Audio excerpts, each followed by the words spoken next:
Let us speak about countries in Chinese today. There's a very different way of...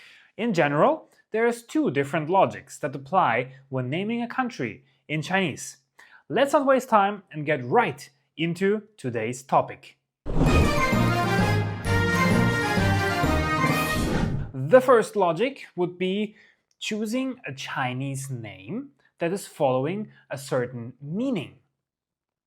The first example on our list today, obviously, will be China. As we are learning Chinese in this course, it makes a lot of sense to learn the country which language we are learning in its own language. So we have Chinese in English, which would translate to 中国 in Chinese.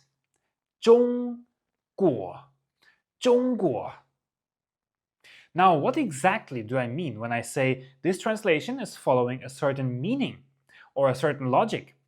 中 in Chinese means middle or mid, and 国 is the vocabulary, is the character for country.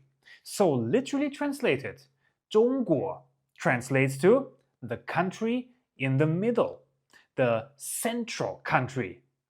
中国 The exact same logic also applies to the second country on our list today. It will be the United States, USA. USA in English translates to 美国 in Chinese. 美国 美国 The United States, 美国 美 translates to beautiful or pretty. And 国 is the same 国 as in China, so it translates to country. Literally translated, 美国 USA would be, you guessed it, beautiful or pretty country. 美国 As our third example today, let's take France. France in Chinese would be 法国 法国 法国 Fa means law in Chinese. It translates to law. And the 国, you guessed it, you already remember it. I know it. 国 is country, just the same like in China and USA.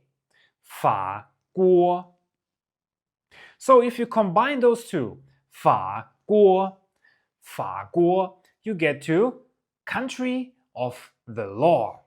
So we can only speculate or guess why that is, but probably it's referring to France's very glorious past, where France was in the center of the cultural world and French was the world language, and a lot of laws have been invented in France that time. 法国 France. Now, I think we have had enough examples with a translation according to the meaning. It's time to get to the second logic of countries' namings in Chinese. The second logic follows a similar sound as in the country's original name.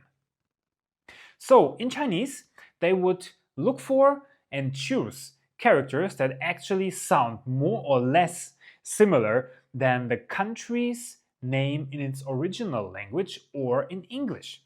Let's take an example to make it a little bit more clear. Let's take Brazil.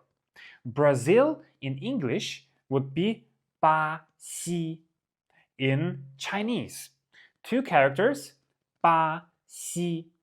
And it sounds, with a little bit of imagination, it sounds similar like Brazil.